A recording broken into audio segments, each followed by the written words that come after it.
1000 काम छोड़कर क्या करो? स्नानम आचरेत। स्नान करो भैया, रोज नहाओ। कोई चीज जो ऊपर से बड़ी लाल लाल सेब दिख रहा है उसके आपने 100 रुपए भी दे दिए, पर घर गए और काटा तो अंदर से गला हुआ निकला, तो क्या आप खाओगे?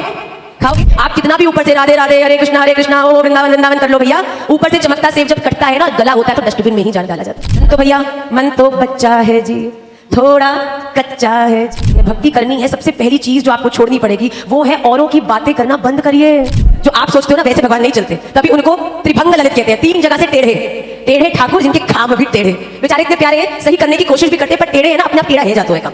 तो कहते हैं कि सहस्त्रम स्नान आचरेत, सहस्त्रम स्नानम आचरेत। 100 काम छोड़ के भोजन करो।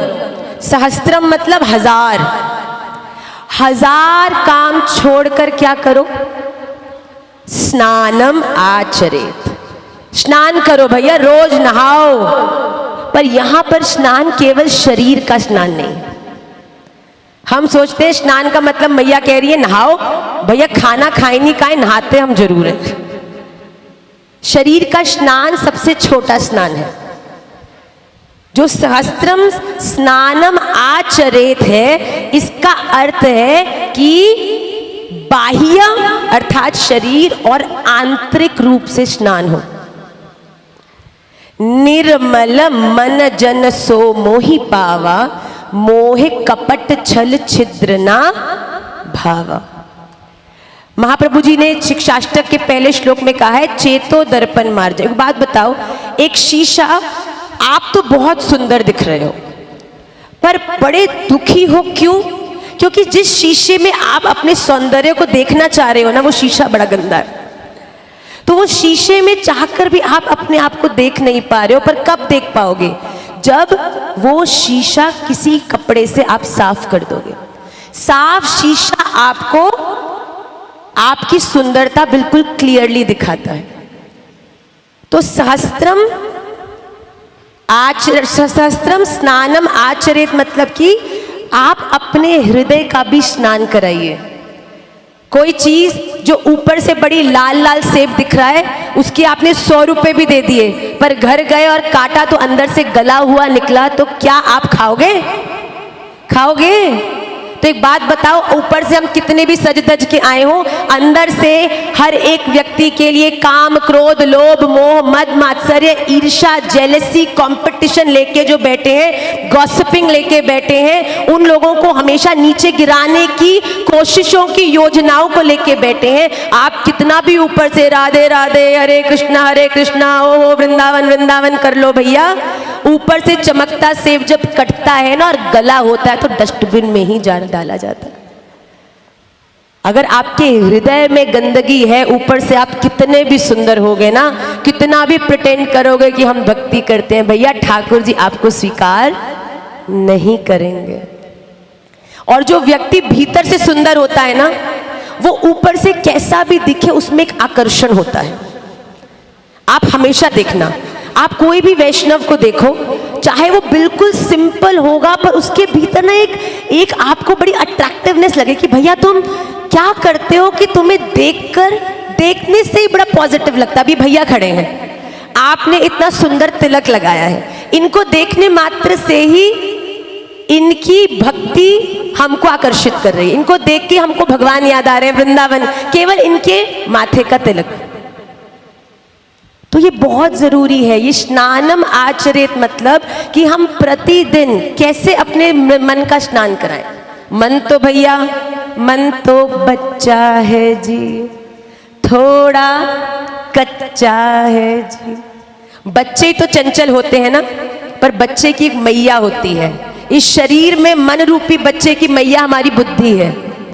तो जब मैया बार बार बच्चे को करेक्ट करती है तो बच्चे के भी स्मरण में वो चीज बंध जाती है कि भैया ये नहीं करना, मैया मारेगी, ये नहीं करना, मैया डांटेगी, और इस भय से वो उसका स्वभाव बन जाती है और फिर वो समझ जाता है कि ये गलत है। तो अपने मन को भी बार बार आपको याद दिलाना पड़ेगा कि ये करने से मुझे कुछ नहीं मिलना। ये जो 1 घंटा मैंने फोन पर बैठ के फलानी चाची से उन ताई जी की गॉसिपिंग करी है ना, भैया जितने भी पुण्य हमने कुछ थोड़े बहुत किए होंगे वो सारे मिल गए ताई जी को, और ताई जी ने कुछ जितने पाप किए होंगे वो सारे पाप बट गए मुझ में और चाची जी में। भैया मत करिए। अत्याहारः प्रयासश्च प्रजल्पो नियमाग्रह। वो व्यक्ति जो जीवन में गॉसिप करने की, दूसरों को प्रॉब्लम क्रिएट करने की योजनाएं बनाते हैं ना भैया, वो अपने हाथ से ही इस मृत्यु लोक में खुद गिरने के लिए बहुत गहरा गड्ढा खोदते हैं। ऐसा गड्ढा जो आपको फिर कीड़ा मकोड़ा, विकलांग, अलग अलग चूहा बिल्ली, बड़ी कठिन योनियों में आपको जन्म दिलवाता है। ये हुआ क्यों मेरे साथ? मैंने तो ऐसा कुछ नहीं किया था। गांधारी ने बोला कि कृष्ण, मैं ऐसी तपस्विनी हूं कि मैं अपनी स्मरण शक्ति से देख सकती हूं कि मैंने पिछले 100 सालों में ऐसा कुछ नहीं किया जिसके कारण आज मुझे जीवित होकर अपने ही 100 पुत्रों की मृत्यु अपनी आंखों से देखनी पड़ी। एक मैया के लिए क्या स्थिति होगी कि 100 के 100 पुत्रों की मृत्यु उसके सामने हो गई और वो कुछ नहीं कर सकी। ऐसा मैंने क्या कर दिया कि तुमने मुझे, या तो मुझे भी मार देते, मुझे पहले मारते फिर जो भी करते, पर ऐसा क्यों किया? ठाकुर जी हंसने लगे। ठाकुर जी ने कहा, गांधारी आप केवल 100 वर्ष देख सकती हो, आपको बताऊं मैं आपके उससे पहले के जन्म भी देख सकता हूं। आपका जो 101वां जन्म था ना, उसमें आप किसी राज्य की बड़ी भारी राजकुमारी थी, पर आपकी एक प्रॉब्लम थी कि आपके सर में बहुत दर्द रहता था। तो किसी वैद्य ने आपको बताया कि 100 केचुओं को मसल कर उनका एक पेस्ट बनाओ और उसको अपने सर पे लगाओ, इससे आपका जो सर का पीड़ा है, दर्द है, वो हमेशा के लिए ठीक हो जाएगा। आपने ऐसा ही किया, 100 केचुए के पेस्ट को अपने सर पे लगाया, और आपको पता है पिछले 100 सालों से वो 100 केचुए बार बार किसी न किसी रूप में आपके सामने आते हैं कि आपको कोई पीड़ा दे सके। पर आपका भजन तब ऐसा था कि बाहरी रूप से कोई दूर का व्यक्ति बन के आपको पीड़ा देने की कोशिश करते पर सफल नहीं होते। ये भक्ति का प्रभाव है। तो फिर उन 100 केचुओं ने सोचा कि कोई बाहर का बन के इसको पीड़ा देना तो संभव नहीं है, इसी के ही गर्भ से जन्म लेकर हम इसी के सामने मरेंगे, तब जाके हमारा बदला पूरा होगा।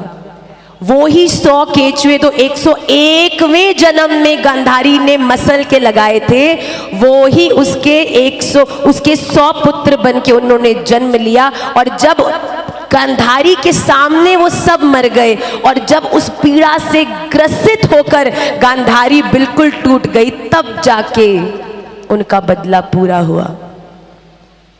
भैया हम बार बार कहते हैं, भक्ति करनी है, सबसे पहली चीज जो आपको छोड़नी पड़ेगी वो है औरों की बातें करना बंद करिए। ये सच बात है। आप किसी के बारे में गलत बात करते हो ना, उस व्यक्ति के द्वारा किए हुए पाप आपको मिल जाते। ठाकुर जी की जो गणित है बड़ी अजीब है। जब आकाशवाणी हुई कि देवकी और वसुदेव जी के 8वीं संतान से कंस तुझे मारा जाएगा, तो जब पहली संतान हुई ना, तो सैनिक सब ले आए उसको। तो कंस ने बोला, अरे भैया भैया, अरे तो मेरा भांजा है, ओ लो लो लो लो लो लो, टॉफी और दी उसको। अरे इसको क्यों ले आया? इससे थोड़ी कोई डर है मुझे, मेरे को तो 8वीं संतान लेके आई है, उसको मुझे मारना है, क्योंकि 8वीं से ही मेरी मृत्यु है। जब भगवान के पास ये न्यूज पहुंची तो भगवान ने बोला, नारद जी जरा हमारी असलियत बता के तो आई हो। तो नारद जी तो आपको पता ही है, नारायण। नारद जी पहुंचे, बोले कंस क्या किया तूने? कंस ने बोला, अरे मैं बड़ा खुश हूँ, मिठाई बंटवा रहा हूँ, अरे देवकी को पहला पुत्र हुआ है, मैं बड़ा खुश हूँ। तो नारद जी ने बोला, कंस तुझे पता तो है ना देवकी के पुत्र से तेरी मृत्यु होनी है? तो उन्होंने बोला, हाँ पर 8वें से, ये तो पहला है। तो नारद जी ने बोला, तुझे कैसे पता? तू कैसे गिन रही पहला है? उसने बोला, देखो ये पहला है, फिर दूसरा, तीसरा, चौथा, 5वां, 6वां, 7वां, 8वां। तो नारद जी ने बोला, एक बात बताइए, भविष्यवाणी किसने करी है? कहता भगवान ने।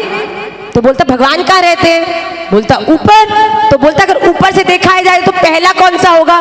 तो बोला अरे अब कोई ऊपर से गिनेगा तो 1 2 3 4 5 6 7 8 करेगा, कोई नीचे से गिनेगा तो 1 2 3 4 5 6 7 8 करेगा। तो उसने बोला अरे भैया ये तो मैं समझ ही नहीं पाया। तो उसने बोला कि भैया लाओ। तो नारद जी ने बोला भैया अब और गणितों में ये भी हो सकता है कि दूसरा ही 8वां हो। कंस ने कहा भैया 1 2 3 4 में माथा नहीं मारूंगा, सारे के सारे ले आओ, सबको ही मारूंगा। भैया भगवान की जो गणित है ना वो ऊर्ध्व मूल है। जो आप सोचते हो ना वैसे भगवान नहीं चलते, तभी उनको त्रिभंग ललित कहते हैं। 3 जगह से टेढ़े टेढ़े ठाकुर जिनके खाम भी टेढ़े। बेचारे इतने प्यारे हैं, सही करने की कोशिश भी करते पर टेढ़े है ना, अपने आप टेढ़ा है जातो है काम। तो शम विहाय भोक्तव्यम सहस्त्रम स्नानम आचरित। 100 काम छोड़ के क्या करना है? जोर से नहीं बोल रहे हैं भाई। हाँ 100 काम छोड़ के, 1000 काम छोड़ के स्नान। स्नान भी आंतरिक और बाह्य।